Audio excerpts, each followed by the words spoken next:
resilient development. Our panel is all female. We wanted to make sure that we give some strong, intelligent, resourceful young ladies in the region the platform to share their thoughts on how we as a region could develop, and not just develop, but develop resiliently. And so tonight we will hear from Miss Tioka Ariel Dove. We will hear from Mrs. Shelia Rogers Webster. We will hear from Miss Tammy Brown, and we will hear from Miss Linda Diaz. And just in case you're wondering who you're hearing from, I am Jeanne Williams and a Chevening alumna from St. Kitts and Nevis. I am an intellectual property attorney, a Chevening scholar from 2013 to 14, where I studied intellectual property law at the Queen Mary University of London. So, good evening, ladies. And of course, I want to welcome those of you who are joining us from across the region. I already see that we have viewership from persons in Montserrat, persons in St. Vincent, and of course, if you're watching us on Facebook or the YouTube channel, just send us a little signal, let us know where you're listening from. We have persons who are monitoring the feeds, so we will get your comments. And if you have any questions or want to add any comments in the portion where we will be listening to, the portion where we will be discussing and asking questions and getting answers from the panel, feel free to do so on any of the platforms. So it's the St. Kitts and Nevis Chevening Alumni Facebook page, St. Kitts and Nevis Chevening Alumni YouTube channel, or you can get the Zoom details. Hopefully you have the Zoom details already. Again, good evening, ladies. And we are really excited about this panel. We've gotten a lot of comments already, and persons really interested to hear what these ladies have to say about regional development, resilient regional development. And before I forget, I have to, of course, shout out the group president for the St. Kitts and Nevis Alumni Association, Mrs. Sonia Body Thompson. She is already on and listening. And we will proceed because I know there are lots of people already waiting. So if you're tuned in and you wanted to know who the persons are who you will be presenting tonight, if you will just give me a few, we will read the bios of the presenters this evening. Our first presenter will be Mrs. Shelia Rogers Webster. She is the Deputy Director of Tourism in the Anguilla Tourist Board.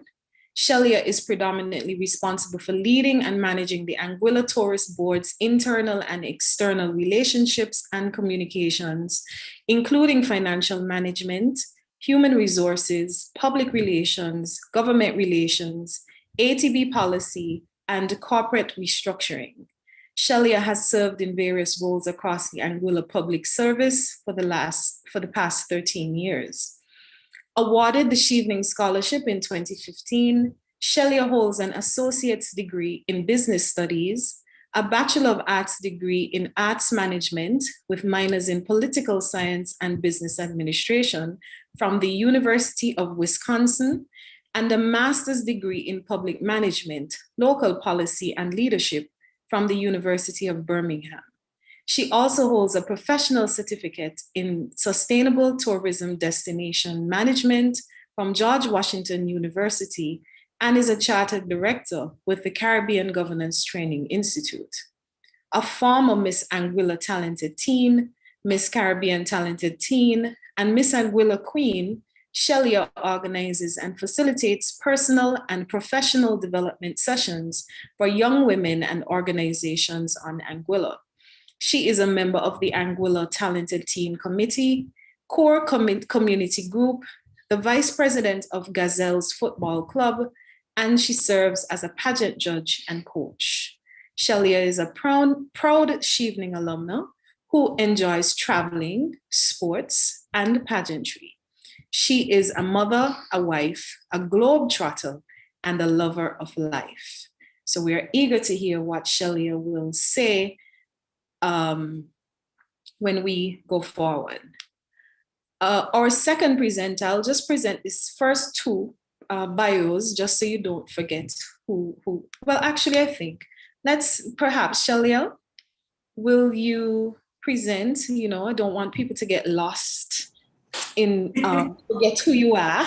So we've heard of your extensive training in experience in the public service, your love for pageantry and Anguilla, so as an ambassador. So Shelia, share with us your thoughts on the theme, strategies for resilient development. All right, well, good evening, Madam Moderator, my fellow Chevening sisters, audiences across the region, especially those listening in Anguilla. It is an honor and a privilege to serve among such trailblazing and accomplished Chevening women. I hope that our thoughts and experience and stories will inspire you, motivate you, and serve as a catalyst for meaningful and resilient development regionally. I wish to argue that if we are to realize resilient development, then our strategies must be centered around strengthening the female's ability to contribute even more meaningfully to society. Resilient development cannot happen unless both sexes are allowed to play active roles in the process. In preparation for this panel discussion, I reached out to a number of women to get their thoughts on the topic, and though their responses were all different, there were common themes. I just want to say thank you to the Honorable Leader of the Opposition, Mrs. Cora Richardson Hodge, Nakishma Rogers Hull, Mrs. Janine Edwards, and Dr. Phyllis Fleming Banks for sharing all of their thoughts so candidly. Idoyu Konowikin said, "Opportunity does not waste time with those who are unprepared." As we continue to operate in rather uncertain and unprecedented times, we must understand that it is more important than ever before to prepare ourselves for seats at the decision-making table. Women must have a genuine stake in global development.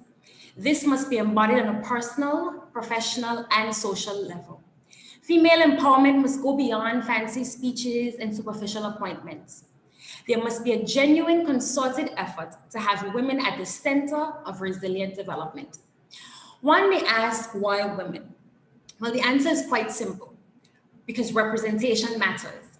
And if representation matters, the sex that accounts for 49.6% of the world's population must play a vital role in charting the course for more resiliency in every industry. We are not asking for token appointments. We are simply asking for seats at the tables where we not only bring value, but offer unique insight and experiences that may not otherwise be available. Having worked in the tourism sector for a little under the last 4 years, I have certainly witnessed the dynamism of women in key roles. Fortunately, there is more than enough room for many more of us. I wish to offer 4 key strategies for us to ponder towards more resilient development. While there are many more, these 4 speak volumes to me. They are education, networking and mentorship, fostering appetites for risk and embracing change, widening the scope of opportunities for women in careers that are non-traditional. Let's start with education. Education remains one of the most vital tools in resilient and sustainable development. We must continue to see women dominating formal education institutions globally. We must ensure that a more holistic approach to education is being sought after. We must ensure that women are provided with education in financial literacy, family planning, vision boarding, change management, just to name a few. Women must understand that in the current climate, the most successful persons will be those who are constantly reassessing, reinventing, reskilling, and retooling themselves. Education must then be seen as a tool that regularly requires sharpening in order to achieve maximum effectiveness. There must be a push towards interdisciplinary training, explore multiple sources of income.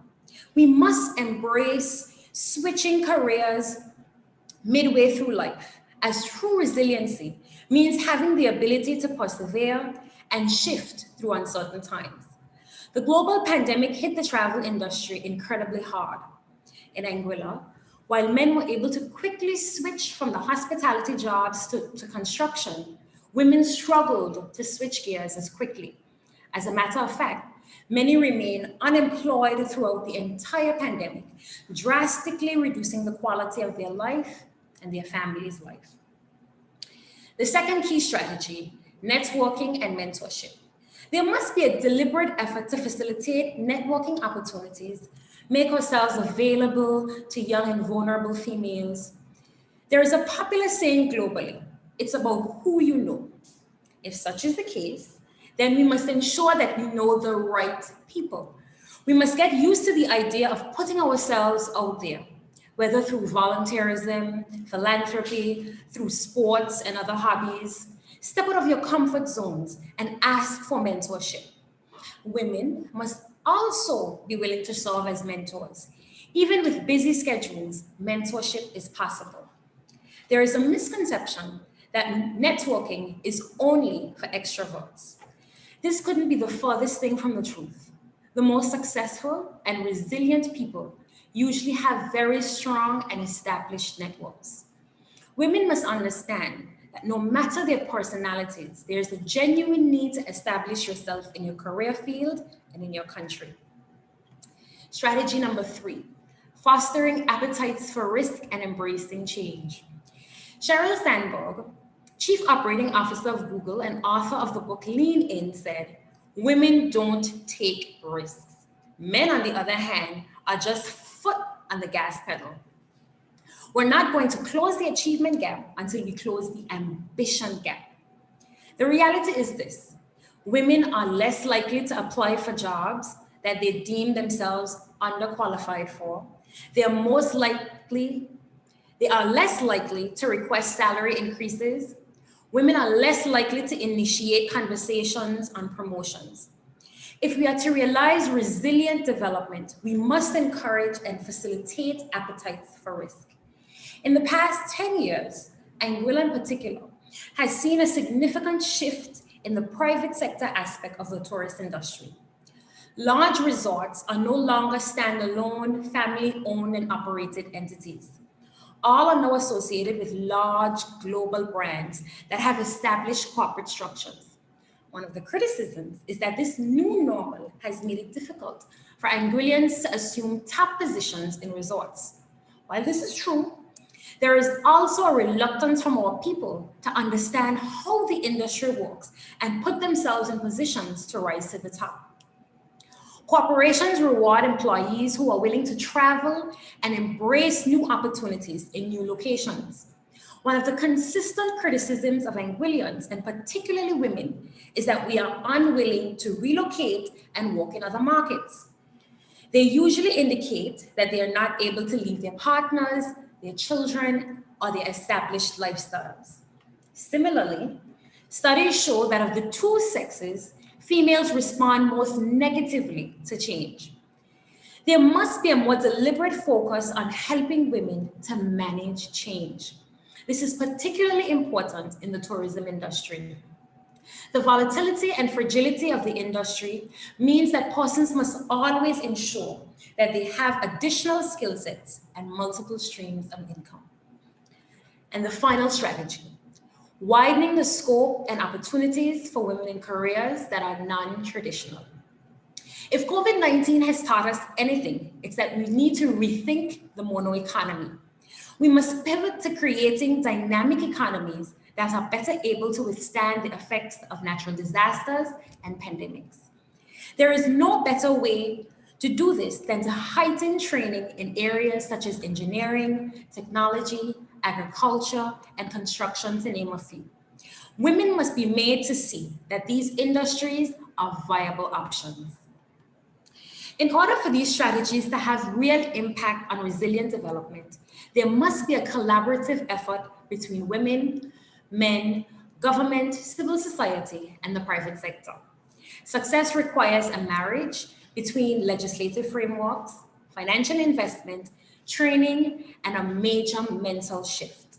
I have no doubt that together, success is absolutely possible. Thank you. Okay, I'm seeing the clapping. I can't wait for us to get back to, meeting in person so that we could clap for you and you could hear all the claps. But Thank you. I saw the nodding and the clapping. So it is definitely a good sign that we agree with you. So thank you so much for your presentation, Shelia Rogers Webster. You gave us a lot of food for thought, things to think about, and I'm pretty certain that we will have some fruitful discussion coming out of your presentation. So thank you so much for that. Now, in true Caribbean style, we had a power outage for one of our presenters. So she has sent her apologies that she's running a bit late. And so I'm hoping our presenters, like the true resilient Caribbean Chevening women, are willing to shift up at the last moment.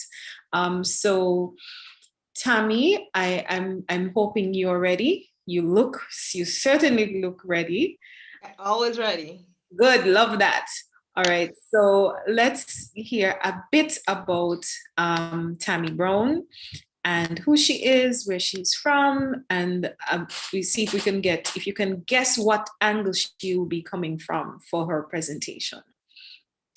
So our Tamira L.V. Brown currently serves as a senior foreign service officer in the Ministry of Foreign Affairs and Foreign Trade in St. Vincent and the Grenadines, with responsibility for bilateral engagement.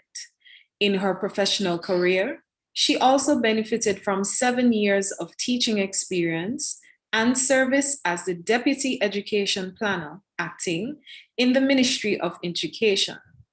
Notably, her internships during her early studies in the governor's immediate office of the Eastern Caribbean Central Bank in St. Kitts and Nevis, under the guidance of the late Sir Dwight Venner, as well as a stint at the Treasury of St. Vincent and the Grenadines, these have helped her to strengthen her regional consciousness and appreciation for good governance in all spheres. Her active participation in public service, and by extension, the Vincentian community, is grounded by a strong academic background. She holds a diploma with distinction as an administrative professional, a bachelor's degree with honors in banking and finance, and a master's degree with distinction in integration studies from the University of the West Indies, Cave Hill campus. In 2015, Ms. Brown was selected as a Chevening Scholar for her leadership in society, as well as her academic excellence.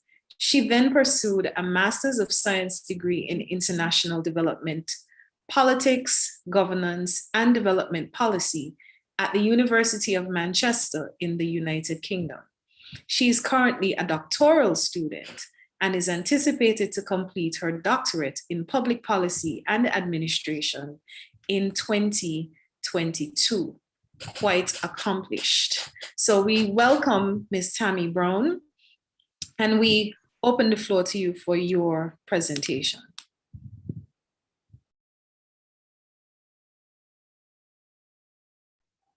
Unmute your mic. Thank you so much, Jehan, and I must apologize in advance if you have any special Caribbean sound effects in my background, because that's part of where we're living. And, just to add to the authentic Caribbean flair of our discussion this evening, you may get that occasional cricket to keep you tuned in. I also want to thank Shelia for really paving the discussion here for us this evening. I know that Tioco would have indicated that she had an emergency situation. And of course, we are rising to the occasion, filling the void or filling the gap in the interim. But I think it is absolutely divine to be here with you all, having this discussion as part of the Chevening family, specifically as Chevening females, because it is Women's History Month after all. And on the 8th of March, we would have recognized International Women's Day, not only in our respective countries, not only across the Caribbean, but across the world. Recently, I was reading an article from UNESCO about the negative impact of the COVID-19 pandemic on gender inequalities.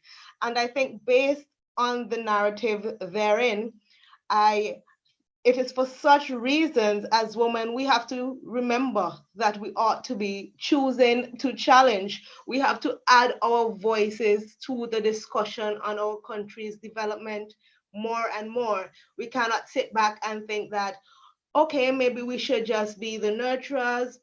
Maybe this pandemic calls us to spend more time in the home. Maybe this pandemic calls us to step back.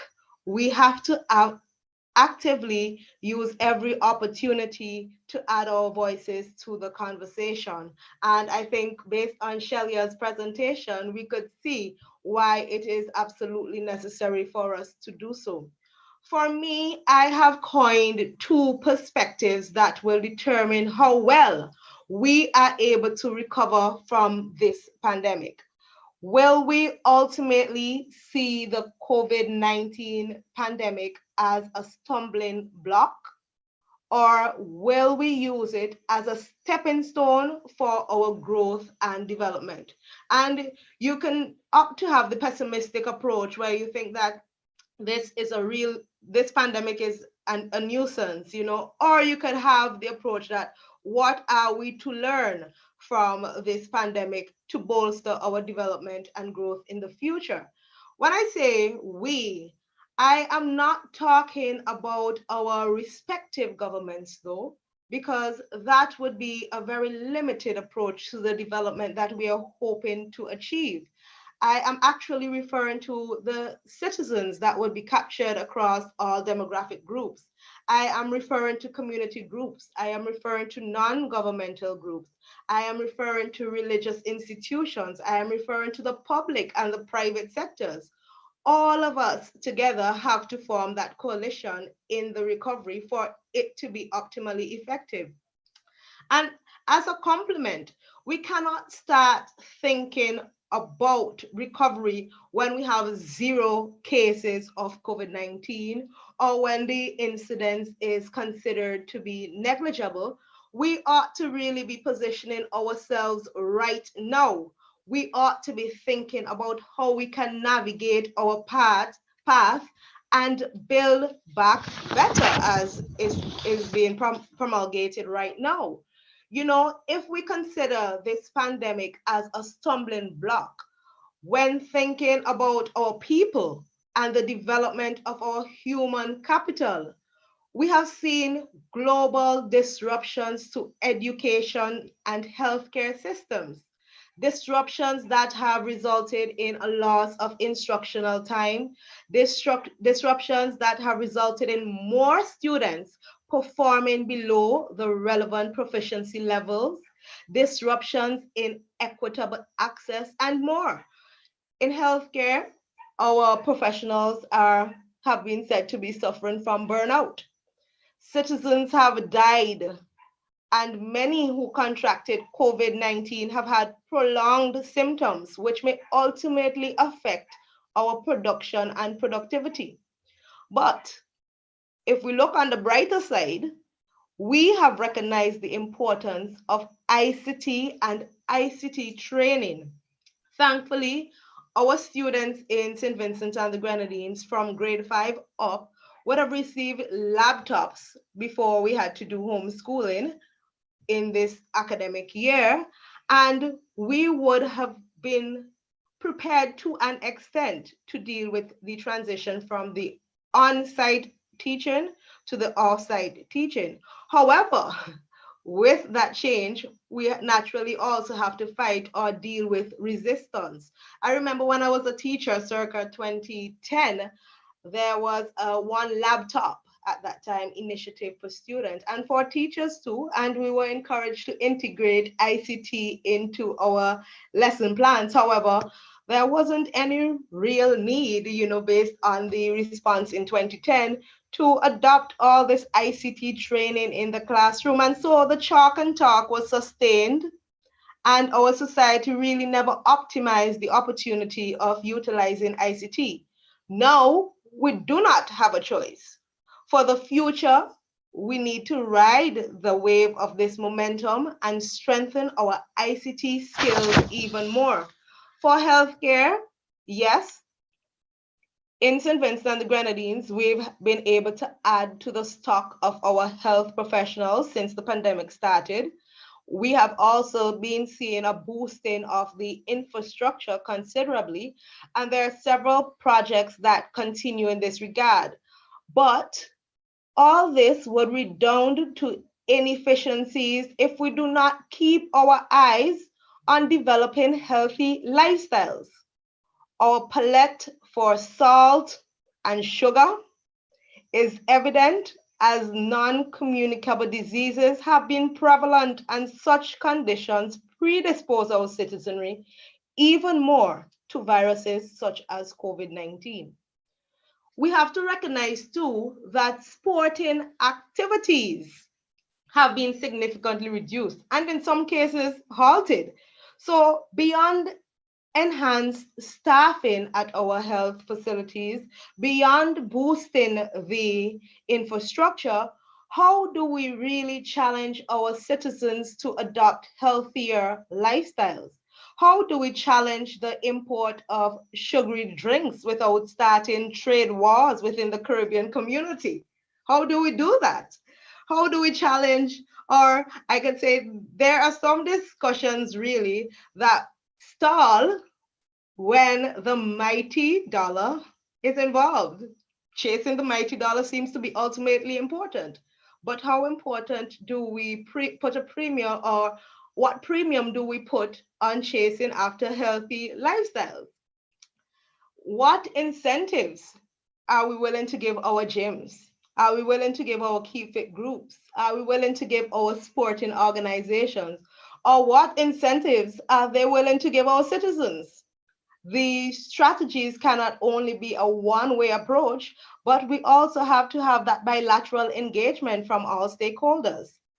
Being in the foreign service, I have to touch on the issue of vaccines and the importance of our countries really positioning themselves. We know that the COVAX facility that has been established by the WHO and other entities really is a form of global collaboration to accelerate testing, treatment, and vaccine production to ensure that the delivery of vaccines would be as equitable as possible. However, I must add that cordial diplomatic relations also would play a significant role. If we think about the fact that Dominica, for example, would have shared vaccines with St. Vincent and the Grenadines, if we think that India would have contributed or shared to our region's vaccine stock, even before they had enough vaccines to service their own populations. Now, this is a powerful testimony of bilateral and multilateral cooperation, which is indeed a stepping stone, a step away from insularities that have bound us for so long. This sharing is important for several reasons, and it cannot be that we are just thinking that we could do these meetings and utilize online platforms for education or other activities. We are social beings at the end of the day, and we know Caribbean people like carnival, Caribbean people like sporting events, Caribbean people want to get out. So these vaccines and the bilateral and multilateral engagement that we've seen help us to recognize that the fact that we want to be able to move about for recreation. We want to be able to move about for sporting events and more. But are we able to do so if there is inequitable access to vaccine? They say, are we truly safe if everyone is not safe? That is something for us to ponder. The development of our human and social capital are but two sides of the coin. But if we are talking about real resilience, what about our policies and practices relating to the natural environment, the physical environment, and the financial sphere? We should be actively researching about the correlation between environmental degradation and pandemics. Some scholars believe that the coronavirus is a warning to us to mend our broken relationship with nature, and it definitely deserves further thought and research. You know, we must lead a green and healthy recovery by reforming destructive farming and unsustainable diet. And we see the impact that these unsustainable diets can have on our human capital if we are going to try to overcome the non-communicable diseases that we face. For decades, we have stunted the growth of our natural environment, but with this pandemic, we ought to become more environmentally friendly. We ought to preserve more. We ought to adopt sustainable building codes. In our tourism practices, we ought to think sustainably because we know that the region is very dependent, as was mentioned by Shelia earlier in Anguilla, that is seen even more. The dependence on tourism and the impact that the fallout in tourism has had on our region is something that really has been hard to deal with, but we have to think about sustainability in every aspect of our operations. And this would be a stepping stone in the right direction if we consider nature more. Lastly, I want us to think about the associated job loss and financial strain of this pandemic. It is really painful and cross-cutting because I'm sure that everybody in this virtual meeting room will know someone who has lost their job as a result of this pandemic. Someone in this meeting room knows that there are both their mothers and fathers who are not able to provide for their children as a result of this pandemic. Lack of finance and times of recession may ultimately mean that we strive to do more but with less. And that's the hard part. It may also mean that we have to strike a balance. We know that our governments have been providing lots of stimulus programs and so forth, but we have to be able to provide short-term support, and we have to also be able to ensure that we balance the long-term debt. We have to ensure that our debt is manageable too. So in summary, we cannot afford for this pandemic to go to waste. If the longer we see it as a stumbling block, is the longer it will take for us to utilize it as a stepping stone. And at this juncture, it is important that we utilize this pandemic as a stepping stone. One of the things that I would definitely recommend off the bat is for us to try to ensure that our vaccine rollout is not ineffective or inefficient. Our citizens must get back to work safely. We cannot allow progress towards the sustainable development goals to count for nothing. We have to redeem the time and we have to bolster our performance going forward. I look forward to the rest of the discussion, and I am happy to be here with you tonight. Thank you so much, Tammy. And we are noting that we already have some questions and comments coming in on the YouTube channel and on the Facebook page. So when we get to the question and answer segment, we will pose those questions to the relevant presenters. And so persons will get the opportunity to hear the answers at that time. Thank you so much again, Tammy. I will raise your crickets with a dog or two. So we will have those authentic Caribbean sound effects coming through every now and then, but it's not the pandemic is not a stumbling block. We've had to adjust, and this is just one facet of adjustment, and the dogs and the crickets came along as well. So thank you so much, Tammy. And I noticed that in our Facebook sorry, in the Zoom meeting, we're joined by Miss Gilly Metzen. She's the political officer with responsibility for the Chevening program at the British High Commission for the Eastern Caribbean and Barbados. So those of us from the Eastern Caribbean and Barbados must know Julie, must remember her. We all interviewed with her, and she's here watching and already sent her best wishes and thoughts and excitement for the panel discussion this evening. So thank you to everybody who is tuned in. I know we have a mix-up going on with those trying to get in on the Zoom. I will just get the Zoom ID and announce it publicly at, let me just get that for you, just in case there's anybody else who's trying to join in on the Zoom.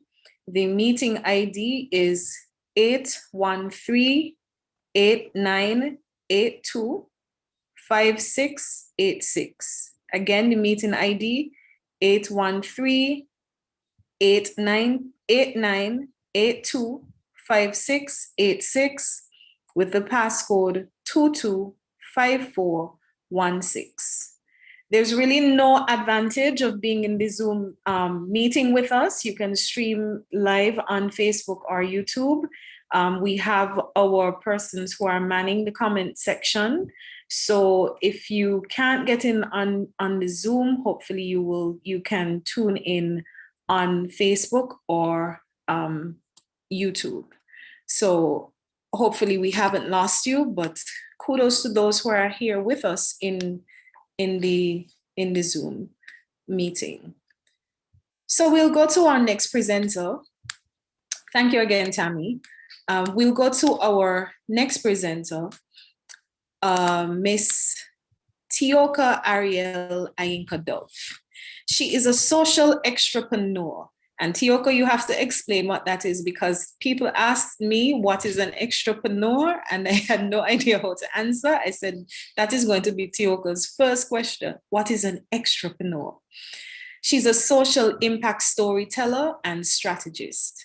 Tioka's diverse experience has seen her serving in leadership positions in the international development sector over the last 10 years, either communicating on, designing, providing technical direction on, implementing, and/or managing development programs.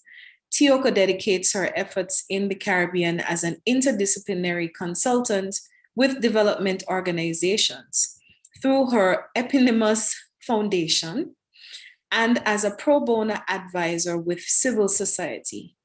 Tioka works collaboratively with governments, development organizations, nonprofits, and public and private sector institutions to develop synergies for social change, creating facilitating platforms to harness and leverage the creative combinations of ideas, people, communities, and resources to create collective impact and shared value. Tioka's work centers around human-centered solutions to social change through multi-stakeholder cross-sectoral collaboration, action research, evidence-based policies and programs, ICT human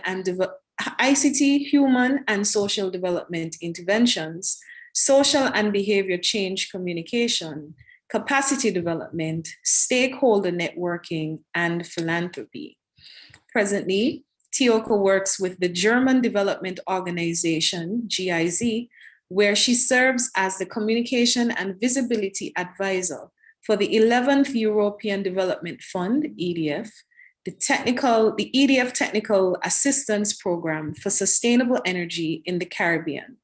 She also works as a consultant with the Caribbean Development Bank, PAHO, and the Healthy Caribbean Coalition in the areas of youth development, entrepreneurship and innovation, mental health, and non-communicable diseases.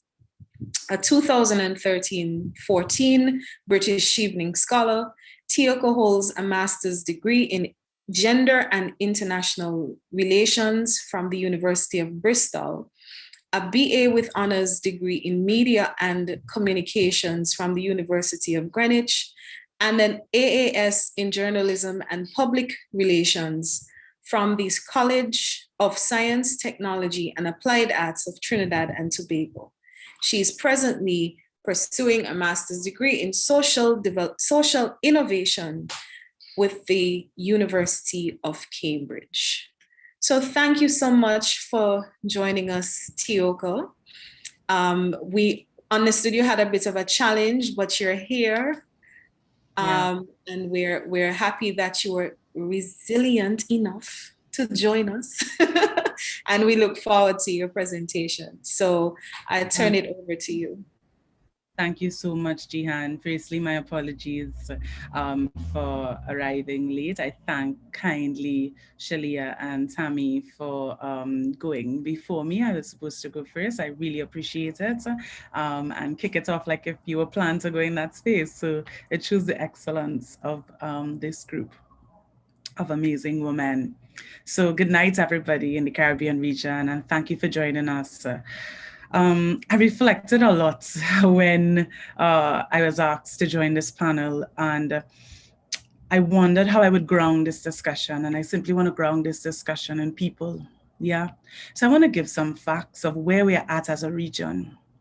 First and foremost, the coronavirus met many of our countries already in a very disenfranchised space.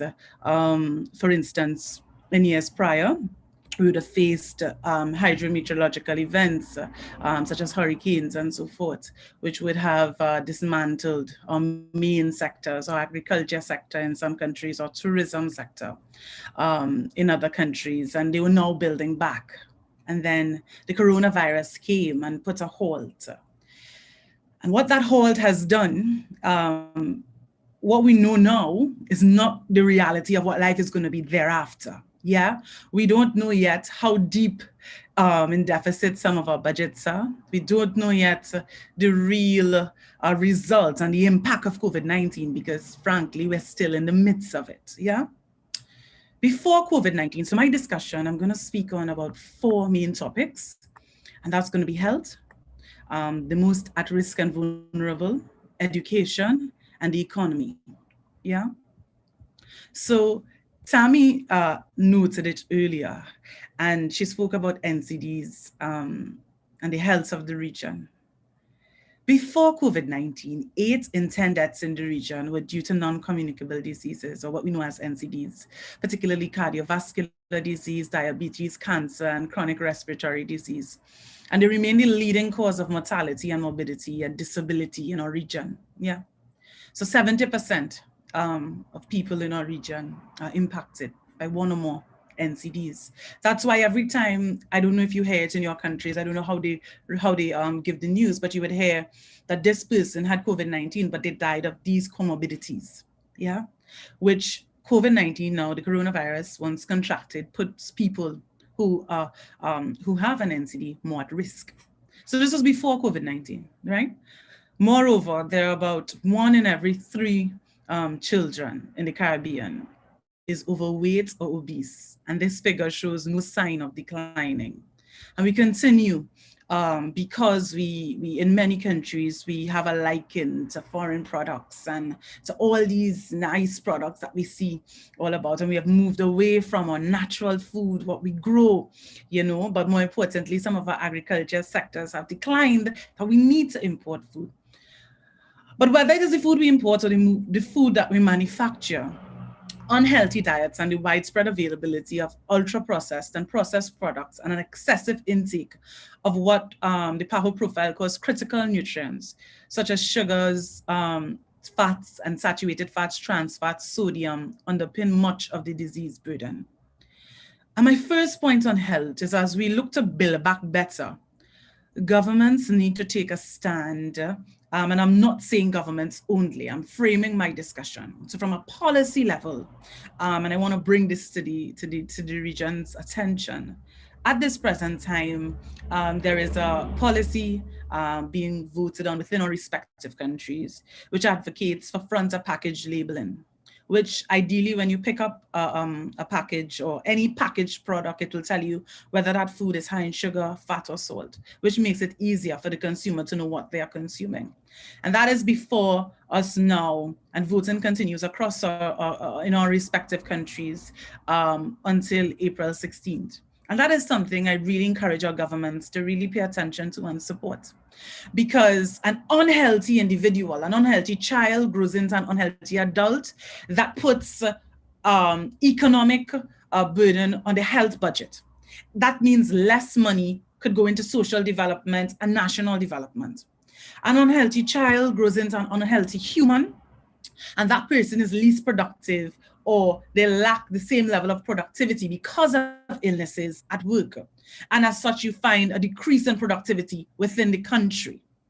An unhealthy person, right, cannot fully contribute in many instances because of their illness.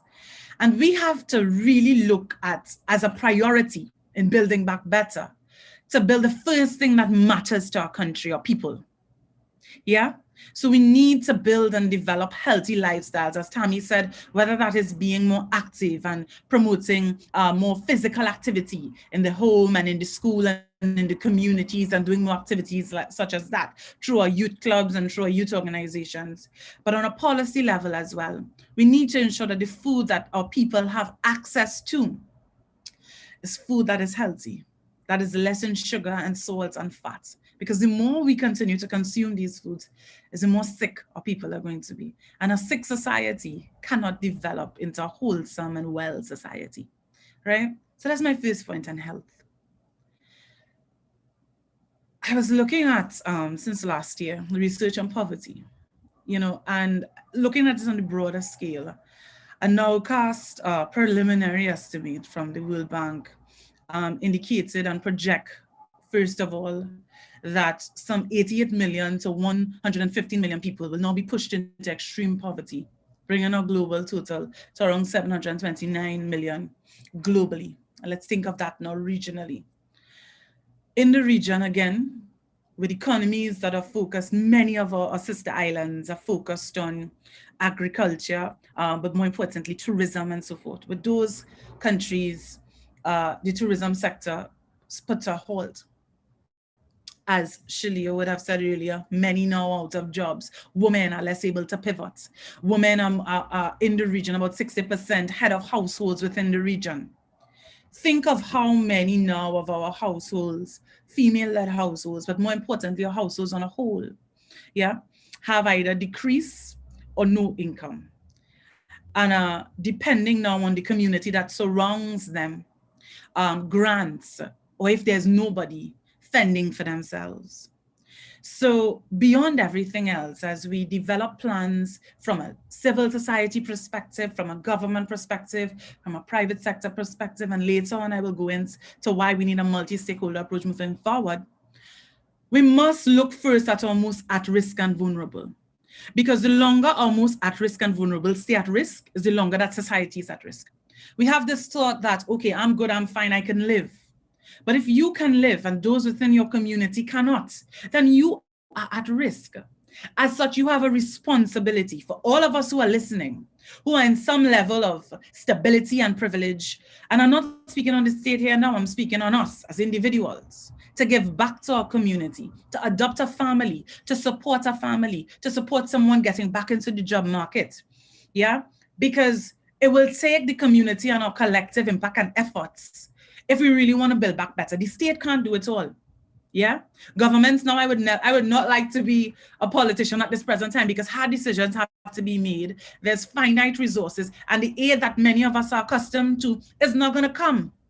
Because we see countries abroad that usually support us have decreased their aid budget, for many of them, and are borrowing at volumes we have never seen before to take care of their own people. So it comes to us. So supporting our most at-risk and vulnerable community is key. And that is going to take every single one of us to do that. It's going to take you and I volunteering, helping out an elderly person in our village, helping out a family in our village, but not just giving a handout. Finding a way to sustainably support and help that person get on their feet is what is needed from all of us. to those who are most at risk and vulnerable in our community. And then I go to education. There are children in our region who simply didn't have the means before and now don't have the means. So this idea that we are now virtual and we have advanced is a fallacy, because there are thousands, if not millions of children in our region who are not gone to school yet, since many schools were closed a year ago, who don't have the means because the family already didn't have the means and now they absolutely don't have the means to get a device to that child. So income inequality. Let's start with education inequality, is on the increase in our region. Income inequality is then further going to be on the increase in our region, and then poverty and all the ripple social effects that exist. So we need to look at that carefully. And we need to stop painting figures and making it look nice and all of these different things. But we need to understand now that there are segments of children, a generation of children, parts of a generation that is not, that has missed a year of schooling. How do we get them back on track? Right? To ensure to ensure their livelihood in the future is secured. But there's also a generation of children that we think, because they are digital natives, could easily come off from being with friends and family, with friends in school, and then pop and home for a year or how many other months and function online. We need to look at the mental health. And this is something we don't like to talk about in the region because it's taboo. Yeah. We need to look at the mental health of our children when we're building back better, because this has been a traumatic experience. You can't take away play, take away all other things, and then take away the school meals that some of these children depended on, and then come back and say, okay, they're home, they're doing their work, children are excelling, this amount of children show up for school today, and not think about what that has done to their psyche and their mental health. Not only that, you took at-risk and vulnerable children and we put them now and lock them in houses with their abusers. Yeah, and there's also that impact. So when we're thinking about education now, the one social worker that we like to attach to 5 and 10 schools, we need to look at now ensuring that there is that support in the schools for children, because they can't just, yes, they're resilient. Children are so resilient. This generation of children are so resilient, but there's only so much they can take and absorb. So that needs to be a part of the curriculum as well. And the last part is the economy. And it is not simply, I see many people saying, oh, the government could do this. And it is not simply the government's role.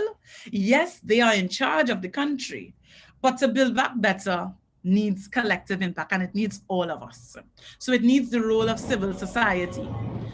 Apologies for that noise. We need the role of the private sector. We need the role of every single entity and stakeholder and social actor within a country to come together and plan. But not just listen to civil society, do all these great consultations like we love to do, put it in a book and then go with what seems politically correct. But taking that and taking all the partners that we would have worked with to develop these policies and action plans, because they have some level of social equity within that plan, and then using all of us to move forward. Because guess what?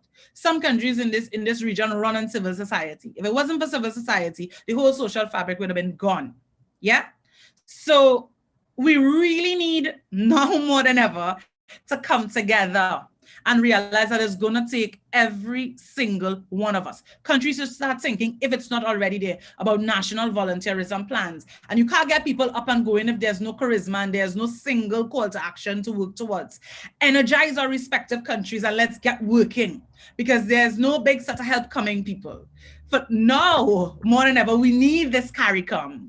We need these island states to come together and work together as a singular unit, because that's the only way we're going to thrive as a people and survive for the years. And what we don't know yet is to come. Yeah, another hurricane season is upon us. It is said to be the most active that's coming to us. How are we planning as a region? I love the nationalism in us, but nationalism ain't going to take us forward, given the journey that we now have to travel as a people. So I just want to say that. I think I'm talking too long. I just want to say that, and then I will go in after when we're having the discussion into cross-sector and multi-stakeholder collaboration, because that's basically what social entrepreneurship is. In a nutshell, I work within networks and organizations to bring organizations together to create sustainable collective impact. That's what social entrepreneurship is, yeah? So I thank you all, and I look forward to the discussion. Wow, thank you so much, Tioka. That's a lot, and I'm loving how we didn't share our presentations in grand detail prior to this meeting, but it's very interesting how there are some common themes coming out, and I think interestingly enough, based on your experiences, you've taken different angles, but you all end up pretty much in the same place. And so I'm sure we're going to see that coming out in the question and answer segment. We have one more presentation to go and then we'll get there. We have received some questions from the Facebook page and the YouTube channel. So we will field those questions after Linda makes her presentation. And if there is anyone in the Zoom chat right now who wants to ask a question, you can add it in the chat. Yes, please add it in the chat. That's perhaps the easier thing to do. If you want to address it particularly to someone, you can say so by their name, or if you can't remember their name, present a 1, 2, 3, or 4. And we promise not to take offense if you forgot their names. But we're gonna hear from our final presentation this evening, and then I'm sure people are very eager to get into adding to the discussion. So we have Miss Linda Diaz.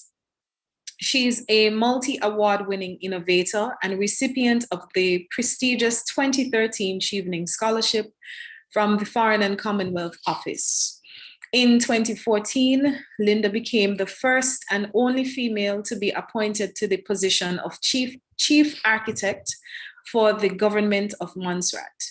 As the principal technical advisor to the government on matters related to the built environment, she has led on infrastructure projects such as the development of a new air traffic control tower for the John A. Osborne Airport, the emergency social housing project, and the hospital and healthcare improvement project.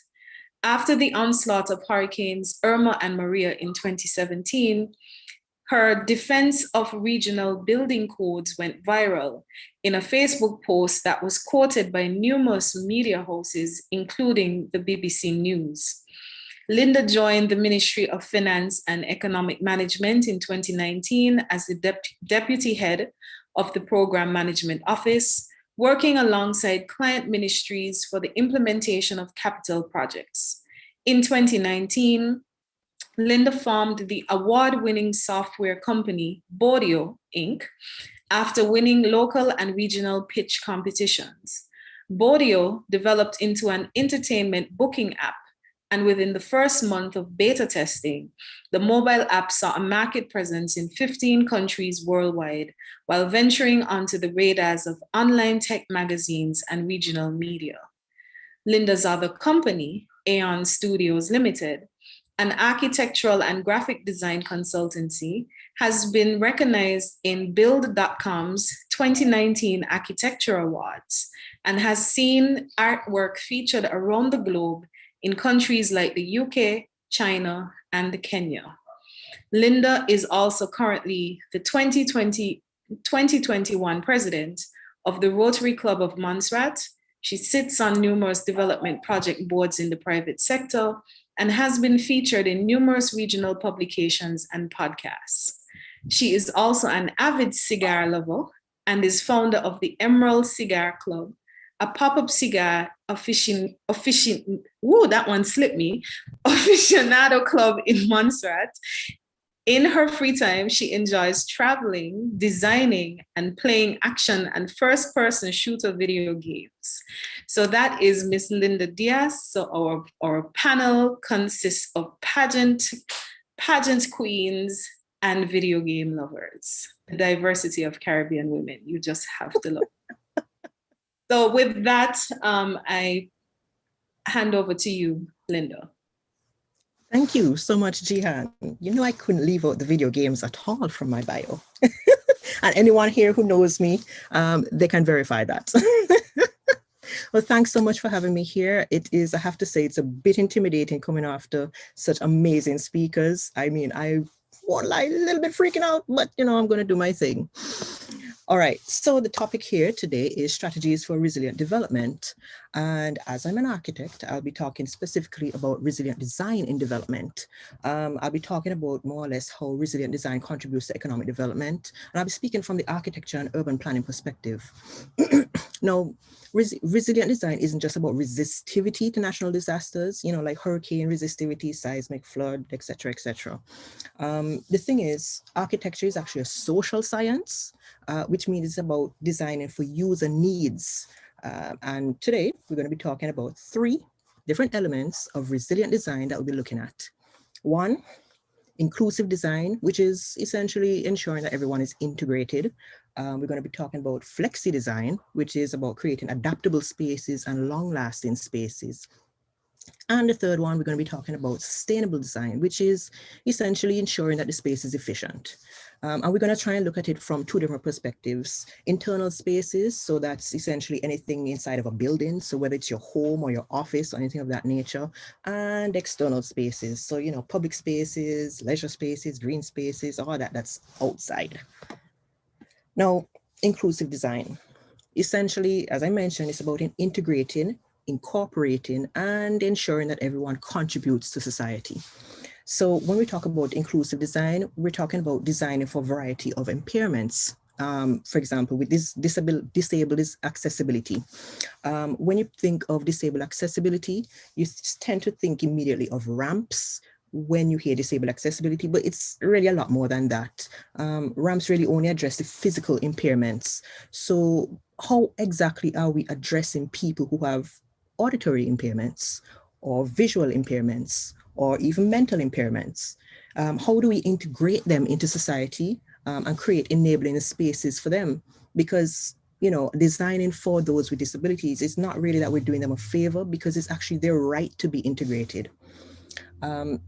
Other than disabled accessibility, when you think about inclusive design, we're thinking about designing for culture. How do we integrate immigrants into our society? Every country has a lot of non-nationals who move to that country for a better life. Here in Montserrat, we actually have lots of Jamaicans, lots of Guyanese, lots of people from the Dominican Republic, lots of Indians, etc. But how do we integrate them? Non-nationals tend to have a lot of pop-up informal social spaces. So you might see shops or bars or cook shops pop up. And these places over time tend to start out as informal, but over time they actually become a lot more formalized, whether it's through expansion or just longevity, just them being there for quite a while. So the question is, do we prevent them? Or do we adapt and try to influence where they're located? How do we how do we try to have a more controlled environment for when you're designing for culture? The other thing when you're designing for culture, how do we retain our cultural identity when you're integrating these new cultures? How do we retain our cultural identity when we're adapting to global trends? Many moons ago here in Montserrat, we had a lot of people who used to cook with coal pots. Now we hardly actually see people using them. The question is, should we be creating enabling environments for individuals to use coal pots? Also, each island tends to have their own carnival annually. And they have the carnival routes that you go along, all the revelers going through the carnival routes. How are we designing our urban spaces to create an enabling environment for the revelers? Should we be installing more public bathrooms or pit stops or, water sources for Juve? Other than designing for culture and disabled accessibility, the third thing that we think about with inclusive design is, designing for socioeconomic integration. How do we avoid ghettos and gentrification? How do we avoid spaces that deter other classes? For example, those in a higher income bracket, do they feel comfortable visiting areas that are, where people within a lower income bracket tend to segregate, tend to formulate? Do you have those in a lower income bracket feeling comfortable socializing in an environment where there are more affluent people in society? It's a tough topic to address, but it's something that we should really start to think about and start to talk about when we talk about resilience. I know when you start thinking about socio-economic integration, when you start thinking about designing for culture, when you start thinking about disabled accessibility, the result is you tend to avoid segregation, you avoid social tension, and you actually benefit from the strengths of each one of the demographics. As I mentioned, there's 3 different topics that we're going to be looking at. We just dealt with inclusive design, and now we're going to talk about flexi design. So what's flexi design? It's essentially, adaptable spaces that can grow based on the user's needs. So for example, space evolution. Can my office space be reconfigured? If my workplace changes the mandate or the policy focus, can my office space change to include additional staff or a different layout? If we're talking about residential spaces, if I were to sell my home right now, can the internal spaces be reconfigured to another homeowner's needs? Is there an area that I can build an additional room, whether it's laterally or vertically, so the space evolves?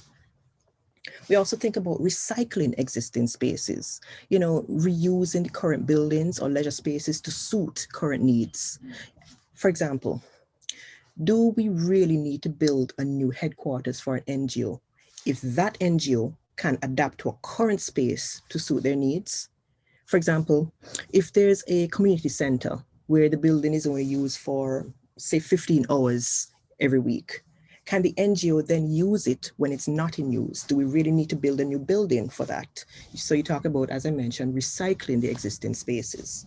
And the third thing when we talk about flexi design is using social instinct to define community needs. What does that mean? That's, well, not creating designs that really impose on the users, but having the users indicate their needs. Do we really design spaces and then force the people to adapt to them? Or do we take what they need and want and create spaces based on those needs? For example, while I was studying in Jamaica, there was a sculpture park at UTech. And the sculpture park had a pedestrian walkways that were defined by the people who walk there every day. So essentially, the designer observed the pedestrians' traffic first and then created the pathways based on how people use them. The pathways were not geometric at all. They were actually very organic. And when you start thinking about flexi design, whether it's space evolution, recycling the existing spaces, or using social instinct to define the community needs, the result is you develop resilient spaces and you end up having cost savings from not having to construct the new spatial needs.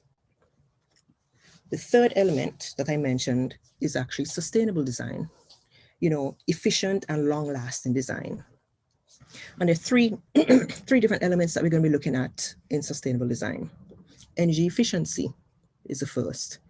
How are we designing spaces to include passive cooling?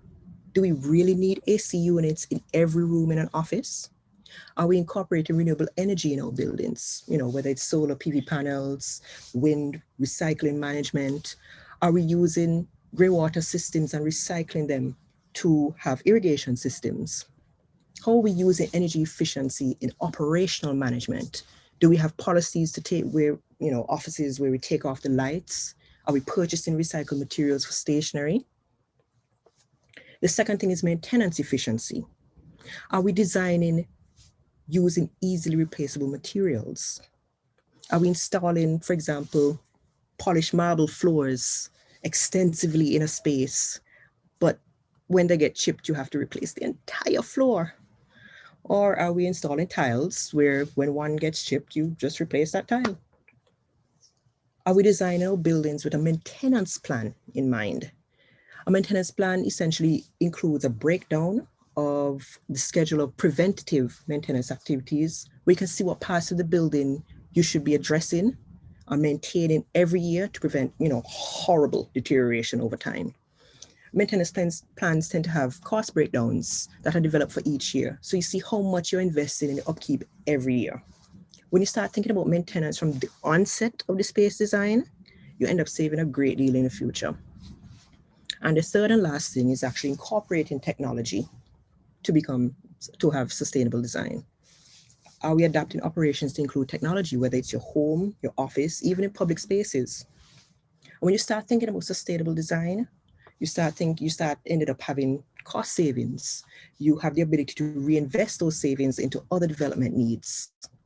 And the overall result of starting to think about resilient design itself, you end up having multi-use spaces, you avoid segregation, you end up with operational efficiency, you end up with energy efficiency, and of course, the biggest result, cost savings, where you can actually take those cost savings and reinvest into other development needs.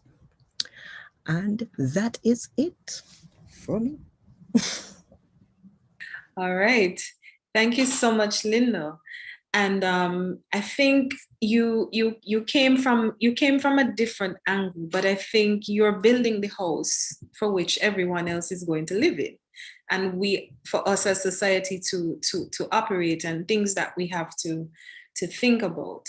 Now, if we're at the question and answer and discussion portion, and we want to, again, if you have comments or questions, if you're in the Zoom meeting, you can just put them in the chat. If you are on Facebook or YouTube, you can just make a comment and they will be brought to my attention by our lovely Chevening scholars who are manning the pages. So good night to Curlin, Wendy, and Kim and Sonia for your assistance in that regard. Now, actually, Linda, I wanted to kind of, the other presenters have taken somewhat of a COVID slant. So I wanted to see if perhaps in the COVID experience, there are any observations you find, like how are our buildings, for want of a cliche term, how are our buildings holding up to COVID and the designs? That's a good question. I know in Montserrat, for example, we've had over the years, we've had our development agency, which is the Foreign Commonwealth Development Office right now, FCDO, that used to be DFID. They had been pushing, quite frankly, for us to have more open office spaces. So not necessarily a lot of closed up offices. And they've been pushing that because it's about space saving and obviously, cost savings over time. But I think with the pandemic, what has happened is that they've started to rethink this. The UK itself, I guess you can say, those ideologies or those design concepts tend to benefit because they have, restricted space available in the UK. Here in the Caribbean, maybe not so much. But what it has taught us, what COVID has taught us essentially is that, open office space may not necessarily be the best design concept. It might actually be more beneficial for individuals or some of the individuals to actually have individual offices. That's for one. In terms of how we use the space as well, we tend to have very confined or restricted offices and so forth. But then obviously when you have social distancing and so forth, you start to end up using a lot more spaces. What has happened here in Montserrat, I'm guessing it has happened all over the world, is that you start to use a lot of the exterior spaces. So for example, at our post office is a very, very confined space here in Montserrat. It's actually a temporary space, but space nonetheless. They've actually ended up having the public element completely outside, and they've just built an overhang area on the outside. So only their staff are allowed inside, whereas previously the public was allowed inside and so forth. So these are just some things that would have changed with COVID. And we now have to start thinking whether it's new built design, how we're going to be adapting in those ways to incorporate social distancing or incorporate, barriers, the glass barriers and whatnot.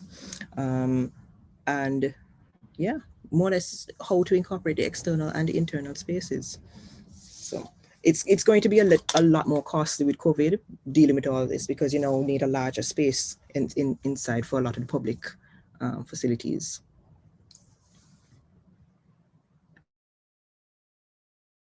You're muted, Tian. Sorry, there is actually someone who was commenting on the Facebook chat about agreeing with you and saying that you need to talk about governments so that they can stop paying thousands yearly in rent. They were agreeing with the reuse of spaces. So the element of the flexi use, I think the flexi designs, I think that is something that we really have to take into consideration going forward when we talk about resilience, because I don't know if the other ladies have had the experience in their countries, but we see a lot of spaces that were not meant for what they are now used for since COVID. We've had to adapt to adjust to social distancing protocols. And now we realize that we can't have everyone, jammed up under one another. So we definitely have to rethink our strategies when it comes to design. And it is something that we need to consider. We have another comment in the Zoom meeting. Sustainable architecture is considered efficient, but it is often difficult to incorporate it into typical residential designs. What are some of the ways you think the average person can bring such elements into their project? That's a question for you, Linda. What are some of the ways you think that the average person can bring sustainable architecture into their projects? It's a question for you, Linda. Yes. Sorry, I was trying to unmute. Okay, well, I think some of the more straightforward ones, as I mentioned, are, energy efficiency. Are we using solar panels, as I mentioned? Are we recycling our water or wastewater? Even in terms of some of the ways you think average person, yeah.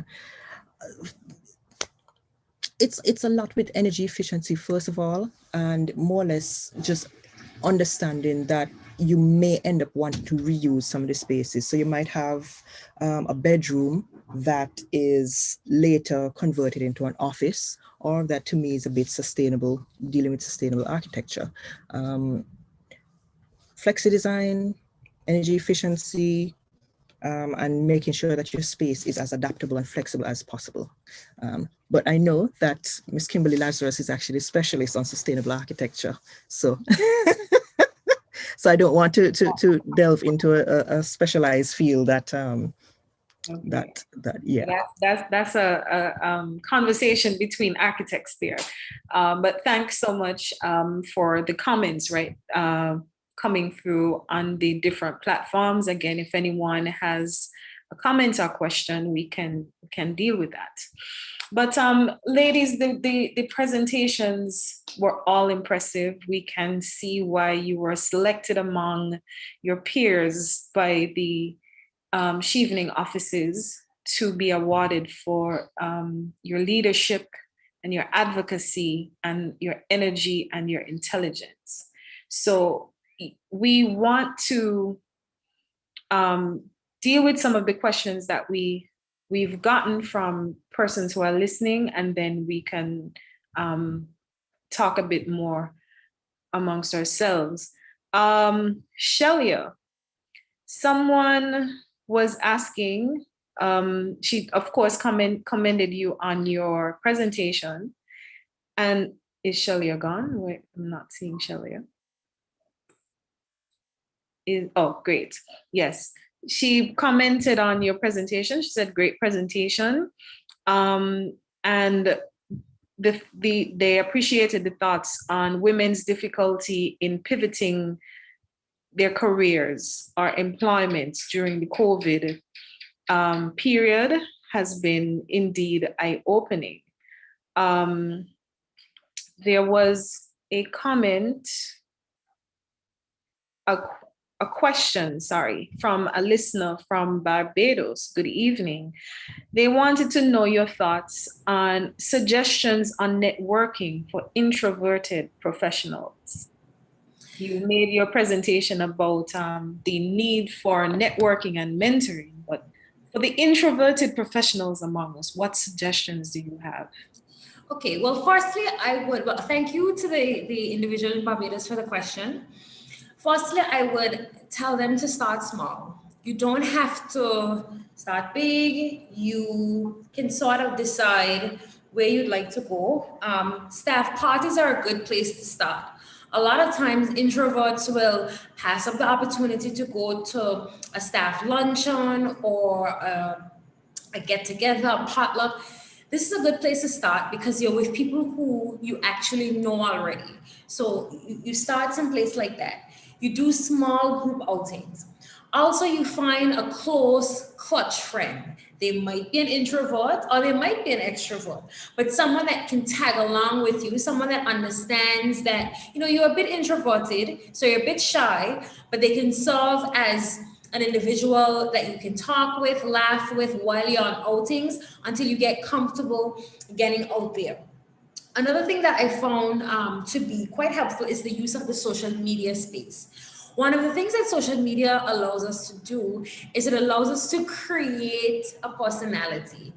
And I think this is really, really important because it gives you a unique opportunity to connect with people that otherwise you might be a little intimidated to get to know. It gives you an opportunity to interact with them, engage with them, like photos, comment, and really help you to develop connections outside of actually in-person spaces, so that once you meet these people in person, you've already created a relationship in the social space, and then it's sort of easier for you to transition into the personal space. But I think it's just all about starting small. A lot of times introverts will say, no, I'm not going to come to this activity, but just start small, little picnics, beach outings, not being afraid to just put your hand up in a room of crowded people asking questions. Just start small and then continue to work your way up. Right. Thank you so much for that. And I hope the person who asked that question, if they were concerned about themselves, that they will take that advice for their own. So we have a question. Well, I noticed with the presentations with Tioka and Tammy, the focus on health and NCDs. If I could hear from both of you, what sort of strategies you think be most effective when it comes to advocating? We have people crying in the background. I'm not sure where that is coming from.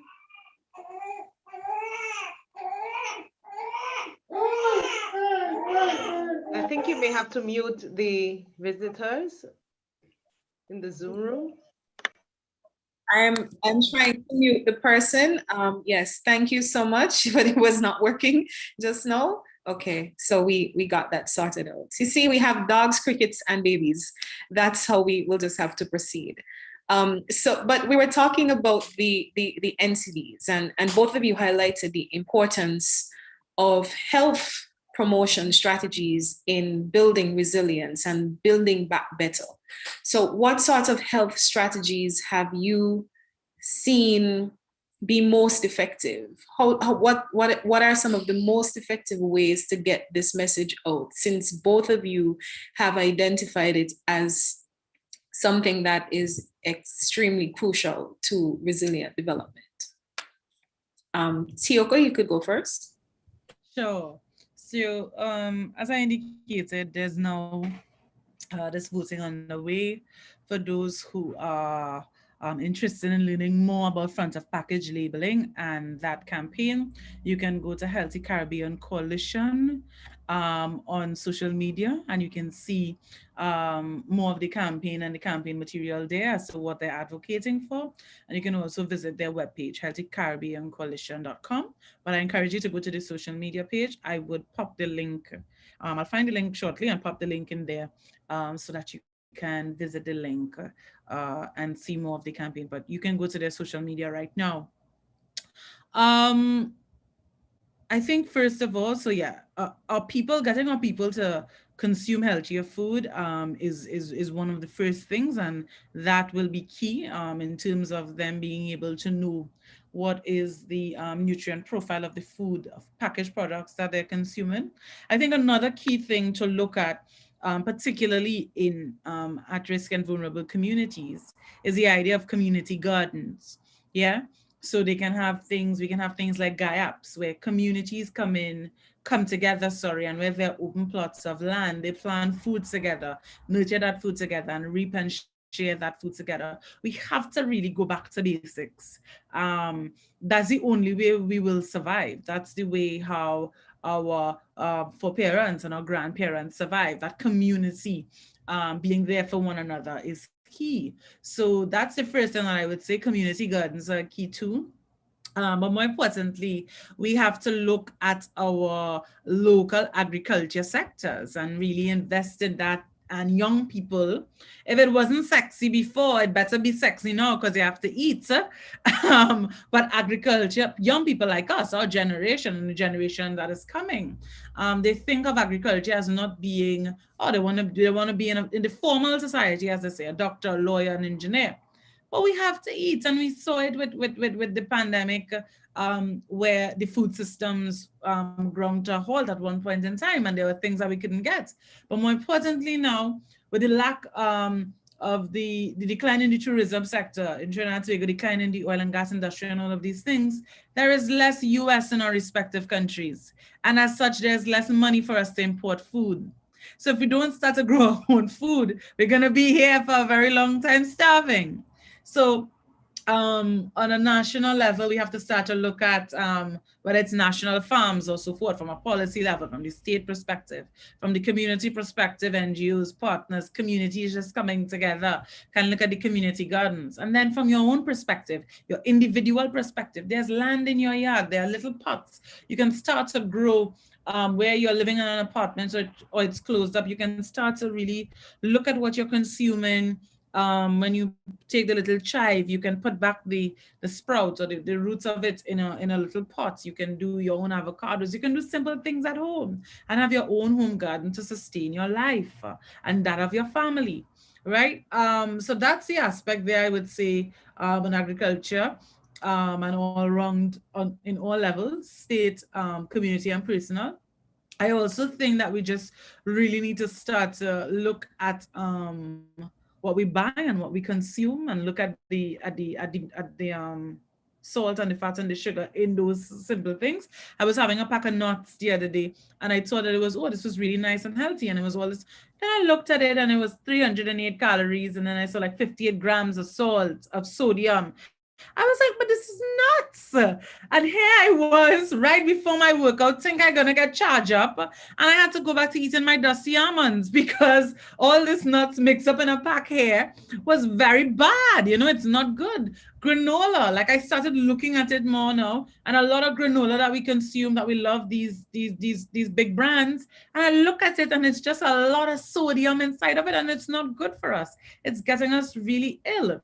So a lot of going back to basics, cooking your own food, eating fresh, eating local. And we can't eat local if we don't plant local. So planting and going back to the basics, as our foreparents did, and they lived quite long. Yeah. Thank you, CEO Ko. Tammy, your thoughts on strategies to help us counteract the NCDs? Thank you so much, Jehan, and thank you to the listener for the question as well. I think that human capital is important to our islands, and it is something that we cannot continually not place as much emphasis on going forward, specifically the aspect of our health. You know, I think that one thing that we are missing, we want to have the first class medical institutions, but we have to have strive to ensuring our citizens have healthier lifestyles. And I think that regulations and laws and policies and so forth have a part to play in this. As I alluded to in my presentation, you know, once you start talking about, okay, regulations on sugary drinks, we don't want drinks to give our children with more XYZ percentage of sugar in it because that is unhealthy. That is something that they should not be consuming in the first place.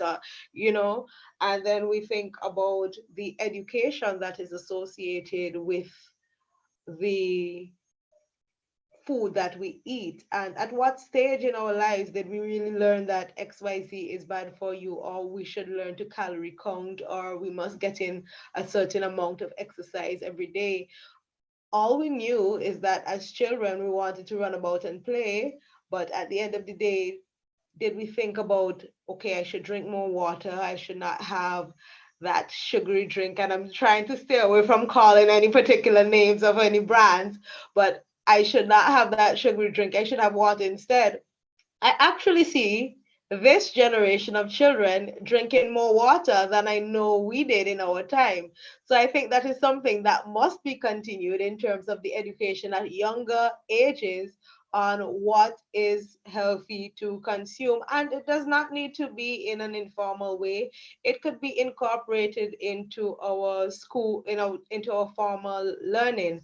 I also think that campaigns have a part to play, and I would have mentioned the multi stakeholder approach that is necessary on all the issues to basically boost the capital in all areas. I think that in St. Vincent and the Grenadines, there is an initiative called Dance to Fitness by one of the key fit groups, and that is usually associated to a health issue that is very prevalent at a particular time. It is something that has caught on because you see persons, one, becoming more engaged in keep fit groups, not just in the urban space, but throughout the country. I have seen the rise of these keep fit groups. Never mind that with the pandemic now, there has been the inconsistency with their operation, but that is definitely something that came to fruition as a result of a campaign that was held. I also think that the incorporation of our youth organizations, I am very actively involved in the Girl Guides Association of St. Vincent and the Grenadines. I have a big group of young women that I lead on a weekly basis. And one of the things that they're actually doing for World Health Day, which is coming up, they have decided that they're going to have a campaign called Run With It. Well, I have to say it like the young people, run with it. And on every day following World Health Day, there is a specific challenge associated with the so for example, there's Fizz Out Friday where you don't have carbonated drinks at all. There's I think it's I just want to make sure. So give me 1 second. Right. So there's Movement Monday where they're challenging you to work out for at least half an hour.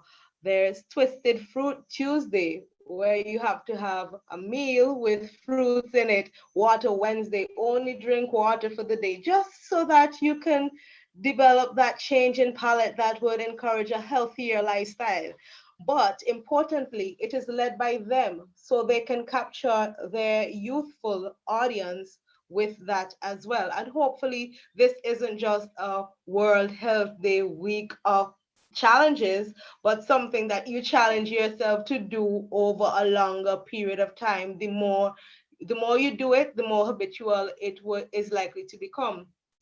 I also think that diet is important, and I think Tioka touched well on the aspects of diet that we have to consider. So it's not just about buying food that is cheap. I don't know if that's a problem in your islands too, but here it is said that healthy food is expensive. So you do not necessarily want to, when you're watching the dollars, you have to take what is not as expensive. But backyard gardening, I think, would have a very important role to play, and meal planning also. And I think nutrition is something that we need to focus on. What are we actually eating? As you said, when you looked at your nuts, and I laughed because I had a similar experience with the same nuts. Those things are packed with calories, unhealthy, well, I can't say unhealthy nutrients, but they are ultimately unhealthy. I think that our culture has perpetuated some of these unhealthy practices. For example, a lot of the sugary snacks that we enjoy or that we would take overseas and say this is something that is typically West Indian and that we eat a lot. Well, actually, Tammy, if I could just interrupt you, because I think that there is a question here for Tioka that is actually going in the direction that you're going. And just so we can facilitate the other questions that are coming in as well. I'm sure you have some questions here for you too. So you will definitely get a chance to chime in again. But Tioka, we have someone asking what sort of practical, and I think maybe you would have addressed it, but if there's anything else that you want to add, what sort of practical solutions do you see to garner interest in locally grown natural foods as opposed to imported processed foods? I think Tammy was going down the same direction, but is there any way or any strategy that you're aware of that you want to perhaps bring to the audience's attention about increasing interest in locally grown natural foods as opposed to imported processed foods? Well, it's simple, Jihan. How long do you want to live and what quality of life you want to have? I don't think that the states, and I know I've seen it a lot where the states different in different countries, because I live between Trinidad and Tobago and Guyana. And I see a lot where there are campaigns in the region, when I travel the region, to eat local and buy local, and this is our life, I can't tell you eat sweet potato because it's better for you than white potato, and you still go ahead eating white potatoes. It's your life.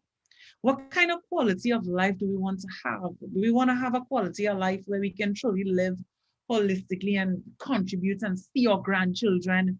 How much I was making a joke with colleagues and we were laughing and saying, every time you talk to somebody, I hear, oh, somebody in her family or his family have sugar, and we make a joke of it, right? But what kind of quality of life do we want? So I can tell you really nice things like, oh, the state need to do like campaigns to make people become more, change their palate and so forth. But this is behavior. Yeah, this all comes down to behavior. And I find myself in it sometimes where I like certain types of products, but the fact of the matter is, what quality of life do I want? What quality of life do you want? Nobody has to convince you to eat the foods that are right for you.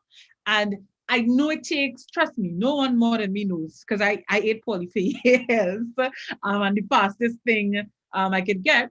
But in the Caribbean region at this time, there are thousands of women who are, I would use the word suffering with, beyond NCDs and so forth, polycystic ovarian syndrome. Yeah, we haven't gone into that whole cycle yet about how that is going to how that affects fertility and how that is going to affect the birth rate in a country for years to come, right? So when you look at all of these different things that are happening to us, we need to pull back and really reflect on, does the state or an NGO or my neighbor have to convince me that I need to plant more, eat more, instead of buying the Ovaltine and the Milo, go back to normal. We have fever grass and ginger when you boil that, it tastes nice with a little local honey. We have to go back to the basics. And I don't know if a campaign would work. I am sure social behavior change campaign would work, but nobody needs to convince us to save ourselves. We are all we have, this life, these limbs, these are all we have. So we have to channel ourselves to that. And become serious, that nobody needs to convince us of what to do. All that we know to do and all that we have is already within us. We need to use our own sense of self and motivation and get there. Right. So true. We I guess maybe we just need to help making the connection much better between the quality of life and the food we eat, because we're choosing what we're choosing, and in most cases it's not a good choice. So we perhaps have to work a bit harder in making that correlation. Shalia, we have a question for you. Multiple streams of income point. Did you see any emerging areas for women entrepreneurs during this COVID time? You mentioned areas such as engineering and etc. What of women in manufacturing in the region, medium-sized manufacturing for export as opposed to the usual cottage industries? Were there any emerging trends seen in women upscaling their cottage businesses?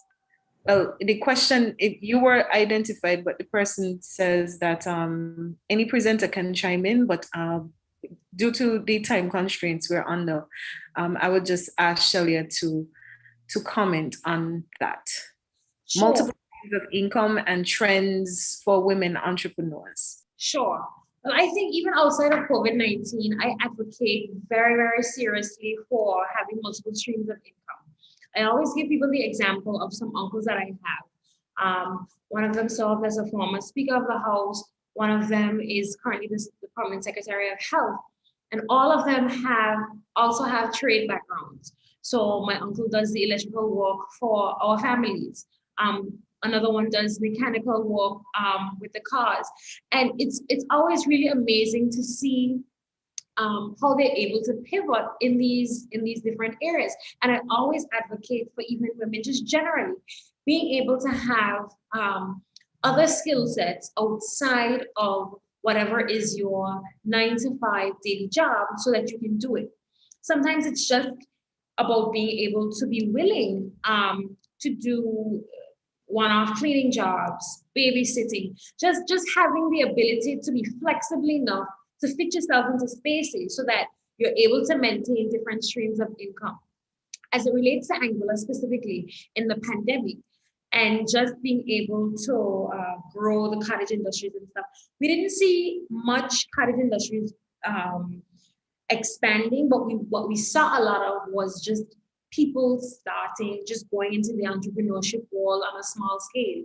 We saw a lot of people in the food industry more than ever before. We saw a lot of people making bags, clothing, and just investing and rethinking about how they do business, hair care products and all of those things. These are all things that started to pop up quite a bit. Retail selling of clothing, really since the COVID-19 pandemic, because people really needed new streams of income. Thank you so much, Shelia. Going straight into the next question, because I want to get in as many questions as possible. This one is for Tammy. You stated that we should not let the COVID experience go to waste and that it should be a stepping stone. Recently, with the rollout of the vaccine programs, we hear the sentiment that things may soon return to, quote, some sense of normalcy. Do you believe that we are truly embracing or exploiting all of the benefits of the new normal of the COVID era? So do you believe we're truly embracing or exploiting all of the benefits of the new normal of the COVID era? I don't think I would answer in short, because I realize that we're short on time remaining in the program. But I don't think that at this juncture we can say that we are utilizing all the lessons that we are learning, because we have to recognize that the COVID-19 pandemic is something that has been unprecedented, not only in the Caribbean, all across the world. So that there would be lessons that we are learning along the way, and we have to implement these or utilize these in our strategies going forward. But at the same time, it's not to say that we know all there is to know based on the COVID-19 experience, and we are at a point where we could take all that there is to know going forward. However, the lessons that have become clear, which I would have reiterated some of them in my presentation, we have to take those lessons and strategize for the future.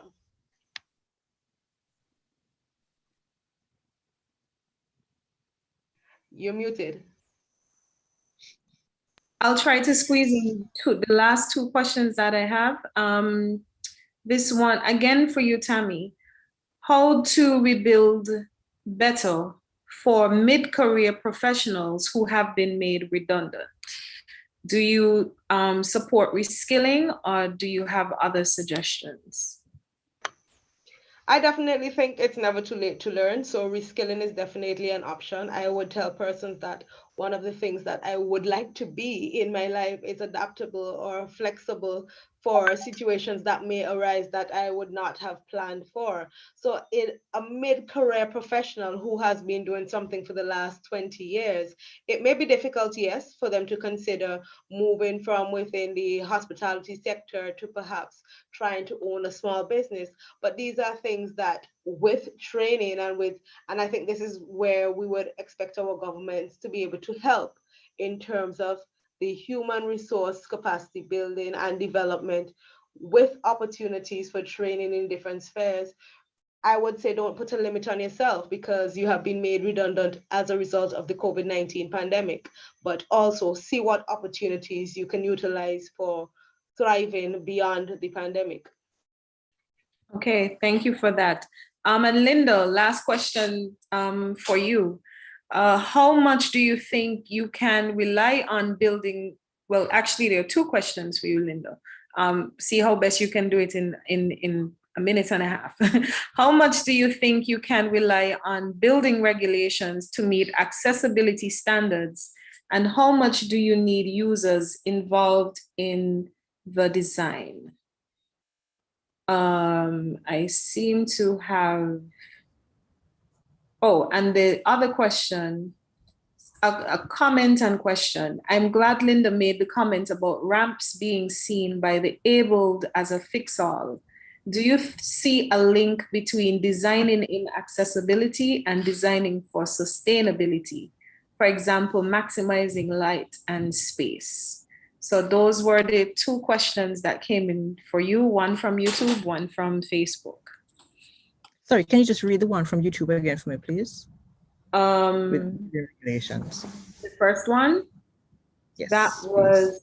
how much do you think you can rely on building regulations to meet accessibility standards? And how much do you need users involved in the design? So two questions based on accessibility. You see, I don't understand how these people who are taking part in this panel discussion want to be asking questions you could write an entire dissertation on. But okay, we'll try to summarize it.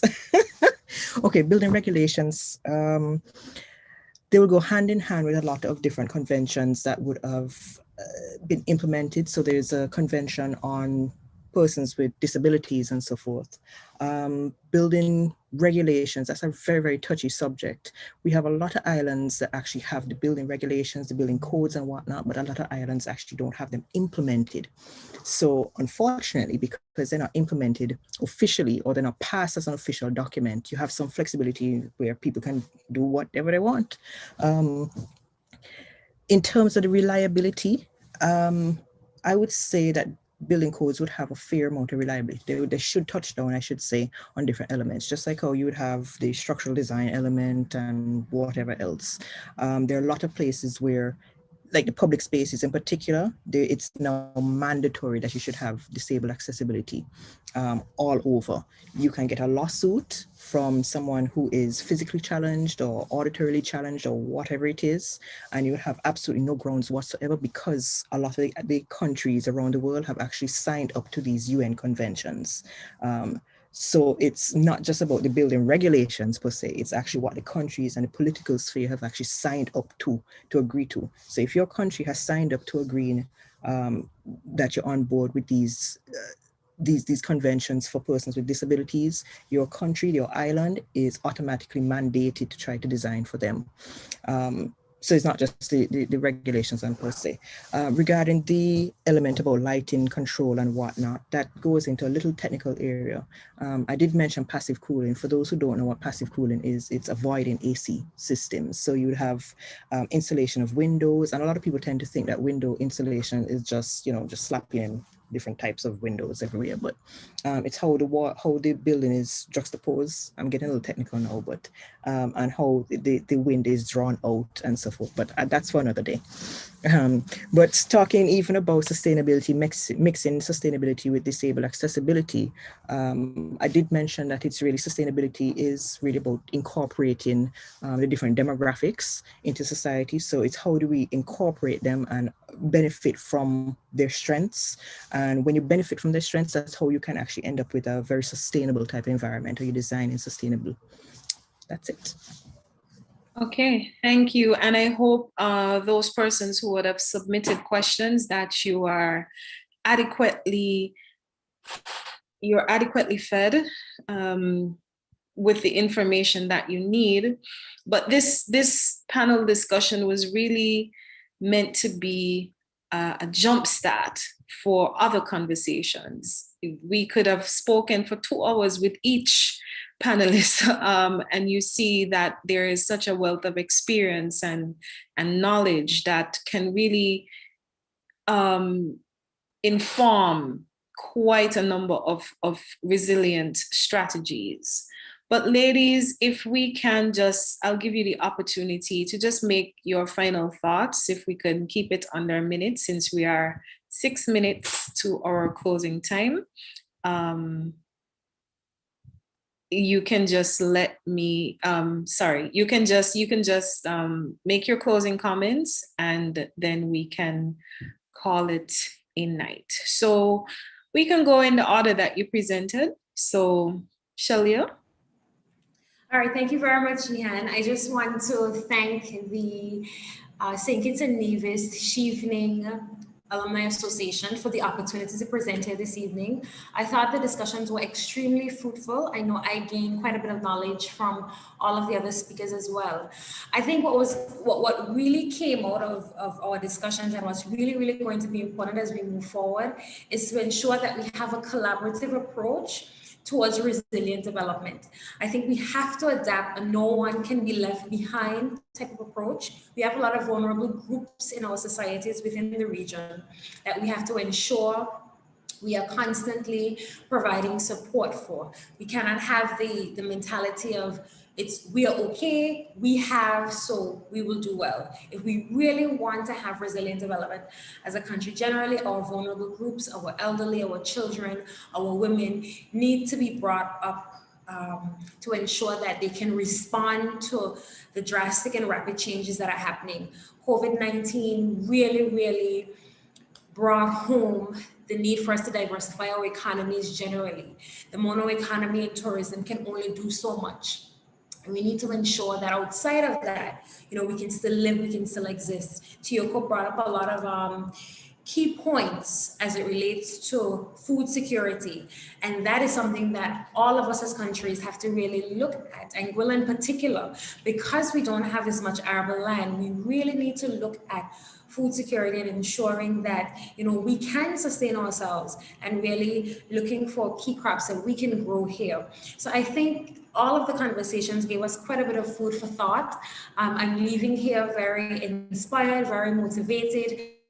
I think we all have a responsibility as women, as Chevening scholars, as individuals in society, to make sure that we are significantly contributing to resilient development. So I'm happy that the conversation was started, and I definitely know this is not going to be the end of this conversation for me, and I can expect the same from the other Chevening ladies on the call. Thank you guys for the opportunity again. It has been an absolute pleasure. Thank you so much, Shelia. And Tammy? I think my closing remarks would be simply, are we going to utilize the COVID-19 pandemic as a stepping stone, or are we going to continually view it as a stumbling block? That is something that I want all of us to ponder going forward. And I just want to thank the St. Kitts and Nevis Chevening Alumni Group for facilitating this discussion this evening. I think it was quite rich, and I hope that all our viewers were enriched by our presentations. Thank you so much. Thank you, Tammy. Tiyoko? I also want to extend my thanks to you, Jihan, Sonia, and the St. Kitts and Nevis Alumni Association for having this very spirited discussion, and I look forward to more discussions like this. I want to end by asking everyone to just reflect on this call to action. It's an internal call to action. I asked myself at the beginning of this year, and I want everyone to ask this question of themselves. Who are you going to emerge from this time as? And Tammy said it a short while ago, and she noted that there's opportunity, and we should see this as a stepping stone.